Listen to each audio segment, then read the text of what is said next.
dipertontonkan. Wow, ini wah bener-bener nggak expect sih. Kenapa? Karena sebenarnya menurut aku kalau memang Esme-nya ditaruh di jungle kan, match up-nya antara jungle Esmeralda dan juga jungle Pakito. Esmeralda enak juga sebenarnya ngelawan Pakito karena kita tahu lah Pakito juga punya absorb gitu kan. Dan itu bakal enak ternyata. Cow, yang bakal menjadi jungle counter initiate gameplay seperti yang akan ditunjukkan sama teman-teman Rebellion Zion. Untuk beberapa waktu sebelumnya, Chow menjadi jungler kita udah pernah ngelihat. Walaupun bukan di sini nih, kita menyeberang lagi ke scene region yang berbeda. Tapi ternyata udah diadaptasi dan udah masuk ke sini lalu diaplikasikan oleh mereka.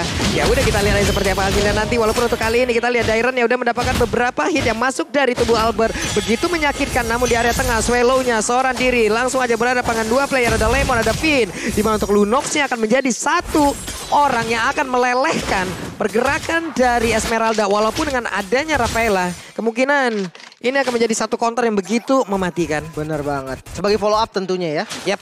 Ya sebagai follow up dan ini menariknya dari Rebellion Zion ya. Mereka tahu kalau mereka nggak coba mereka akan nggak tahu nggak tahu gimana hasilnya. So kita bisa lihat mereka langsung mengimplementasikan hero yang mereka bawa. Kita akan lihat bagaimana hasil yang bakal diamankan melalui komposisi hero yang baru dari Rebellion Zion untuk match kita yang terakhir melawan RRQ Hoshi. Sejauh mata memandang masih belum ada team fight yang signifikan. Skirmish bisa mungkin dihindari oleh kedua belah pihak.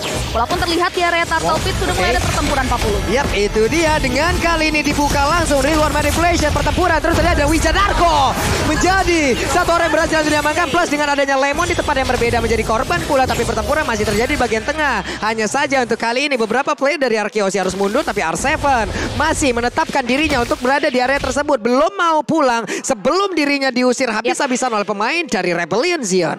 Dan bahkan ini kita bisa lihat juga satu untuk satu dari kedua belah pihak tentunya. Di mana Lemon yang harus terpick off dan Wijanarko sebagai roamer dari Rebellion Zion harus hilang. Sejauh ini Turtle belum mau di setup dari kedua belah tim lagi. Tadi skirmish yang terjadi di follow up dengan saat baik dari keduanya. Fearless kembali berkutat terhadap jungle patternnya. Begitupun juga dengan Albert. Walaupun kita lihat Dairon dari kedua belah inisiator sudah mulai melakukan inisiasi ke area Turtle. Dairon sudah mulai mendapatkan informasi. Fearless pun berada di area sisinya. Albert sudah mencoba untuk follow up tapi Fearless enggan untuk pulang. Di follow begitu saja. Dengan ada satu buah knockout strike, R7 coba untuk mulai join the fight tapi masih belum mau di follow up lebih jauh lagi Pak Pulu. Waduh, itu dia Cycling Eagle di belakang. Fearless-nya seorang diri belum mau mengamankan juga karena satu Wave Dragon karena ingin mendapatkan pula karena Turtle tapi masih gagal. Karena Turtle-nya berhasil langsung diambil. Fearless menggunakan Chow akan menjadi satu hero yang bisa dibilang ini akan ada di dua pintu yang berbeda. Di saat pertempuran terjadi seperti ini, di saat tidak ada Cloud, dia akan bisa enak menculik siapapun yang dia mau. Tapi di saat ada Cloud untuk join dalam fight, sebaik mungkin dia harus menunggu hingga Cloud-nya masuk, Lin. Iya, counter initiate gameplay seperti itu. Tapi Dairon, itu dia. Dairon mendapatkan akibatnya. Seperti yang udah kita jelaskan sebelumnya, Lunox akan menjadi sosok yang tidak ingin ditemui oleh Esmeralda dimanapun. Benar banget, kita tuh dari dulu adalah ultimate point-nya dari Esmeralda gak cuma Dairon tapi fokus kita berada di area Torblade di mana Hans menjadi bulan-bulan dengan ada satu buah Circling Eagle yang sempat mendarat lalu mati Dairon aja tapi terlihat dari Heist masih bisa mundur ke belakang dibalaskan dengan satu buah Dark Dragon mengarahkan soal Fearless langsung di follow dengan Clockhouse Strike Skylar maju ke depan dengan battle Mirror Image tapi Renner mati yang dikeluarkan seorang Heist dari posisi yang cukup jauh menumbangkan karena seorang Albert tidak berhenti sampai di sana karena Blazing Duet sempat dikeluarkan oleh seorang Skylar Pak Pulung. Kalkulasi yang sangat baik dilakukan oleh Skylar. Dia Blazing Duet, dia tahu di depannya ada beberapa player dengan darah yang gak begitu banyak. Tapi dengan adanya tadi satu Nibiru, dia tahu lah dia balik lagi. Oke, kita hold dulu, kita santai dulu. Masih ada kesempatan berikutnya, masih ada setup lain lagi yang bisa dibangun. Line up RRQ yang berisi R7, Lemon, Albert, Finn.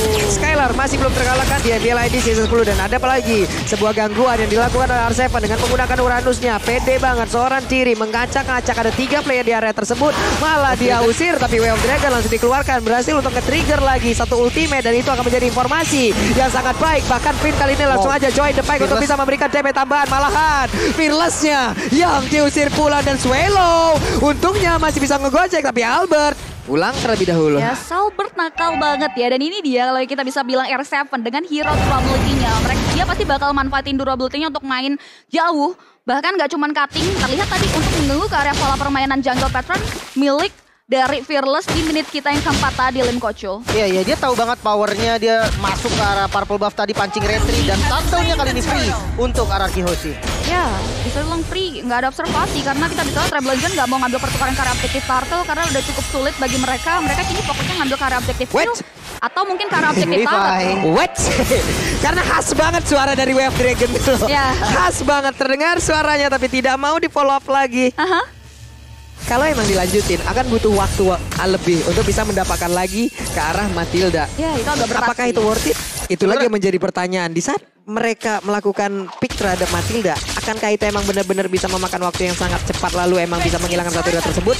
Atau malah memakan waktu yang lama, malah dibalikin mereka nanti ya, Lin? Bener, lebih ke arah ngebait spellnya aja sih tadi gitu kan. Dan kalau kita lihat dari itemnya juga berbahaya banget. Namun Finn, Oke, ini dia. Udah dari Real World Manipulation dan sekarang waktunya Wave Dragon namun Cycling Eagle. Terbang di atas Real World Manipulation tapi tetap tidak bisa selamat dari serangan Rebellion Zion. Terbang menjemput kematian jatuhnya ya dari sisi Finn karena nggak bisa menahan dealing damage yang diberikan walaupun sempat ada satu barrel manipulation itu yang membuat dia harus menghentikan. Raynor Sapati hampir saja masuk ke area tubuh seorang Skylar tapi Skylar nggak mau mengambil resiko, dia harus isi ulang mana yang ia miliki. Dia prefer untuk mundur ke arah belakang terlebih dahulu tapi R7 sedari tadi bermain dengan cukup nakalnya memanfaatkan durability hero yang ia miliki untuk melakukan permainan ganggu ke area pattern jungle milik seorang Fearless. Jauh mata memandang juga Fearless masih aman-aman aja. Dia masih coba untuk mundur ke belakang walau Finn udah mulai coba untuk buka satu basket legalnya tapi satu buat tendangan mouse Papung sudah mulai dibuka. Namun belum ada follow up yang cukup signifikan di area top lane. Sayang banget udah mengorbankan satu flicker untuk mengeluarkan nih birunya untuk memberikan damage tambahan ke arah Cloud tapi Cloud-nya nggak ke pick off. Ini akan menjadi satu informasi lagi yang berhasil diambil oleh RRQ, berarti Beatrix-nya nggak bakal ada lagi flicker untuk beberapa saat ke depan dan mereka bisa melakukan sebuah pergerakan di mana untuk kali ini aksi balasan dilakukan pula oleh pemain dari Rebellion dan satu orang berhasil diangkat dan itu adalah Albert. Namun untuk kali ini darah putihnya masih bisa disedot oleh Dairon. Dua orang ditukar dengan Fearless. Ini agak mahal ya si Lim Kocul karena dua hero-nya dari RRQ Hoshi harus hilang tapi ini worth it sih karena junglernya ya kan yang diambil dari sisi RRQ Hoshi. benar, dan memang counter initiate gameplay yang diinginkan dari Rebellion Zion yang terjadi barusan karena memang momennya itu pas banget. Namun kita lihat di mid lane Lemon. Ya, Lemon sempat menjadi pelan-pelan dengan loncatan indah dari Darren melalui satu buff falling star-nya tapi Lemon masih punya brilliant order. Dia masih bisa mundur melalui bola-bola lucunya untuk menghindari serangan yang diberikan dan Darren begitupun juga kawan-kawan gak mau terlalu overcome. Turtle yang ketiga kini akan menjadi fokus dan tujuan utama dari dua belah pihak. Dan sekarang Skylar sudah join the fight. Ada satu daerah lagi yang berhasil dihancurkan. Namun untuk kali ini kita lihat saja Void Crystal. Namun di bagian belakang R7 udah berhasil nge-trigger lagi dengan adanya satu Wave Dragon udah dikeluarkan. Dan sekarang tidak akan ada lagi Turtle untuk Rebellion Zion karena berhasil lagi diamankan oleh pemain dari RRQ Hoshi. Tapi Rebellion Zion sejauh ini sudah sangat-sangat baik sekali. Mereka berhasil untuk menahan. Mereka berhasil mengambil satu objektif bagian atas. Ada perubahan posisi lagi antara dari God Laner dan juga XP Laner SME-nya sekarang ke area top lane. God Laner-nya Area bottom ataupun lane, ya. si Skylar ya. Ataupun dari Beatrix-nya itu sendiri udah bergerak ke area bottom lane. Ini udah mulai terjadi permainan objektif setelah Fearless commit karya R7 tapi R7 terlalu tanky. Dia masih bisa men-sustainable dealing damage yang diberikan dari sisi Fearless tapi lihat di area mid lane. Beberapa member dari RRQ Hoshi fokus ke objektif middle baratnya bahkan Wijan Narcos skill survive. Dia bisa mundurkan belakang Fearless. Coba untuk memberikan distraction untuk memukul mundur dari anak-anak RRQ Hoshi. Tapi Rebellion Zion tidak mendapatkan peruntungan tentunya mengingat mereka harus kehilangan center yang bisa dibilang ini mahal banget karena visionnya akan jauh lebih luas dari RRQ Hoshi dari segi itemnya Lim Kocul. Iya udah jadi dominance dan enchanted talisman. Ini dari R7 sih udah susah banget di kill ya. Dan next itemnya ke arah Oracle. Ketika udah jadi Oracle makin lebih gila lagi nih. Dan yang aku suka adalah permainannya yang dia tahu dia kuat, dia nggak bisa di take down dengan gampang. Dia masuk jauh banget dan menangin minion managementnya. Sementara kalau kita lihat dari Beatrix dan dari Heist, ya dia udah punya BOD dan udah ada Maleficor. Ini dua item yang membuat damage yang dikeluarkan dari Beatrix itu pasti masuk ke arah RRQ Hoshi. Sakit banget loh itu damage-nya barusan. Perih ya. Cuman kalau menurut gua ya dari penggunaan Way of Dragon yang dimiliki oleh Fearless harus jauh lebih baik lagi kalkulasinya. Enggak di semua tempat ataupun pada Uranus mungkin akan bisa jauh lebih ditahan lagi karena beberapa momen tadi harusnya bisa mereka lakukan tapi malah kehilangan dari R7 untuk kali ini dari RRQ Hoshi. Dan sebelumnya Fearless itu dong kalau garis bawain penggunaan dari WF Dragon ya memang harus tepat. Ya. Bener banget sih sebenarnya. Ya, tapi kita lihat juga killing spree Papulung berhasil diamankan karena damage yang diberikan oleh Heist sudah mulai terlihat tidak bisa dibendung karena Heptasis sudah mulai dikantongi oleh Heist. Bahkan 301 bisa dibilang ini modal awal yang bagus banget buat Bittrex-nya Papulung. Oke, tapi Dairon berhasil untuk memberikan backupan di bagian belakang dan sekarang Blazing Duel sudah dikeluarkan pula.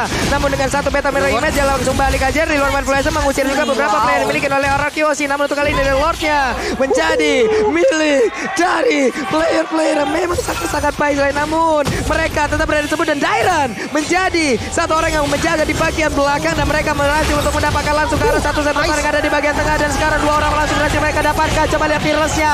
Wave Dragon mendapatkan lagi ke arah R7 walaupun untuk kali ini mereka tertinggal sedikit di bagian belakang. Tapi Dairon tetap berada di area tersebut untuk bisa kembali dan juga karena rekan-rekannya udah baik banget. Monster kill berhasil diambil pula oleh Patrick-nya dan satu inner turret yang ada di area mid plus adanya Lord yang berada di bagian atas akan mendabrak masuk ke dalam area pertahanan dimiliki oleh Arakiyoshi. Ini definisi Rebel Zion Banteng menyeruduk area raja-raja dari Arakiyoshi di mana 4 hero, 4 pemain mereka harus hilang ditambah lagi objektif Lord membuka dampak yang luar biasa bagi Rebel Zion semua. Inner turret dari Arakiyoshi harus direnggut begitu saja oleh Rebel Zion. Terlihat Lordnya tidak diperbolehkan untuk masuk ke area base turret milik Arakiyoshi. Mereka masih bisa menahan area base tapi dengan ada ekspansi terhadap jalur yang dimiliki oleh Rebel Zion atas Arakiyoshi, mereka melakukan eksploitasi terhadap jungle pattern yang dimiliki oleh Albert dan kini Arakiyoshi sudah mulai terisolasi dengan daya pola permainan yang diamankan oleh anak-anak dari Rebel Zion Papulung. Yap, pemilihan momentum yang pasti akan sangat sulit sekali. Untuk kali ini Fearless-nya terlalu dalam satu hit terakhirnya malah menghilangkan pula kalau Fearless. Dan ini harusnya menjadi momentum balikan untuk Arakiyoshi bisa membalikkan keadaan karena sebelumnya mereka harus berpikir keras Cloud-nya harus masuk kapan. Tapi Fearless terlalu berani dengan Jet Kundonya, dengan Sunpoe dia ingin mendapatkan ke arah satu orang tapi hanya malah menghantarkan tubuhnya. Tapi lihat Skylar menolak untuk terisolasi, dia maju ke depan Blessing dengan dari Swallow memfollow dengan satu buah real world ablation, masih bisa mundur dari Skylar dengan ada satu buah guiding win penjemputan yang handal dari seorang PYN membuat Skylar masih survive tapi Dairon mengamuk dengan satu buah Police Armor dia loncat mengobrak-abrik lane up belakang dari anak-anak Arakiyoshi tapi masih belum ada korban jiwa atas apa yang sudah diperbuat dari kedua belah pihak. Tentunya Arakiyoshi mereka coba untuk mulai mundur kembali. Gitu pun juga dengan Rebel Zion. Apa yang terjadi dari tim fight di beberapa menit ke belakang, Lim Kocul? Sebenarnya aku masih terhais-hais sih dengan chain kill-nya tadi. Dahsyat banget permainan dengan Rainernya, dengan Weskernya. Dia berhasil dapetin total tadi 4 player sebenarnya. Memang waktunya agak sedikit renggang ya. Dan memang penggunaannya juga sangat-sangat on timing. Tapi kalau misalnya kita lihat defensif dari Arakiyoshi dari Lord yang barusan juga bisa dibilang masih kuat lah ya. Karena untuk hero high ground-nya dia punya Lunox. Masuk lagi dan sekarang reward manipulation. Albertnya berhasil untuk kabur, berhasil untuk pulang. Hampir saja mereka bisa mendapatkan jungle utama yang dimiliki oleh Arakiyoshi. Itu sasap banget sih tadi. Di mana dari si Albert yang mau maju ke depan langsung melakukan lagi satu buah reward manipulation di mana Swallow tadi benar-benar confidence banget untuk buka tapi Albert masih bisa menghindari serangan dengan sangat baik. Di sisi lain Lord yang kedua sudah mulai hadir di game kita yang pertama. Sudah mulai dipantengin aja. Sudah ada Wijanarko di area sana. Finn juga sudah mulai menatapi ke area objektif Lord tersebut. Terlihat dari Rebel Zion, mereka sudah mulai melakukan poking inisiasi, memancing keributan di area objektif Lord tersebut. Masih belum mau di follow up lebih lanjut lagi. Terlihat dari PYN Papulung. Oke, itu PYN-nya terlalu berani. PYN-nya udah terkena Wesker duluan. Tapi sepertinya cycling Eagle udah dia keluarga. Gak bisa lagi di-cancel dan double kill. Berhasil dapatkan pula dengan Heist. Akankah ini menjadi momen Heist kembali karena Fearless-nya. Way of Dragon udah berhasil pula mendapatkan langsung ke arah dari Albert. Dimana dengan ada ini Birpation di bagian belakang. Dan saya terbunuh seorang diri. Untungnya dia masih bisa pergi dari tersebut. Mereka berlima siap untuk bisa mendapatkan kemenangan di game yang pertama. Dengan adanya 2 orang yang dimiliki oleh pemain dari Arakiyoshi. Akankah Arakiyoshi bisa memenangkan Blazing Duel? Mereka fokus tapi coba lihat Heistnya berfokus untuk bisa mendapatkan game yang pertama. Fokus dengan Wesker. Fokus game yang pertama menjadi milik mereka. Wow, luar biasa sekali. Definisi banteng kita menolak untuk dikalahkan oleh raja-raja dari Arakiyoshi. Mereka menyeruduk dari Arakiyoshi di game yang pertama. Bahkan pola permainan yang tidak diduga-duga. Cistrat yang bahkan dibawa oleh anak-anak Rebel Zion mampu untuk mengalahkan dan tidak sempat untuk Arakiyoshi bisa menjaga dan bahkan melakukan antisipasi atas apa yang sudah diimplementasikan oleh Rebellion Zion di game yang pertama tadi, Lim Koco. Iya, dan memang mungkin bisa dibilang terlalu free ya dari Beatrix-nya sendiri. Dan menurut aku memang untuk pemilihan tidak melakukan punishment terhadap Uranus di mid game itu menjadi pilihan yang sangat-sangat benar untuk teman-teman dari Rebellion.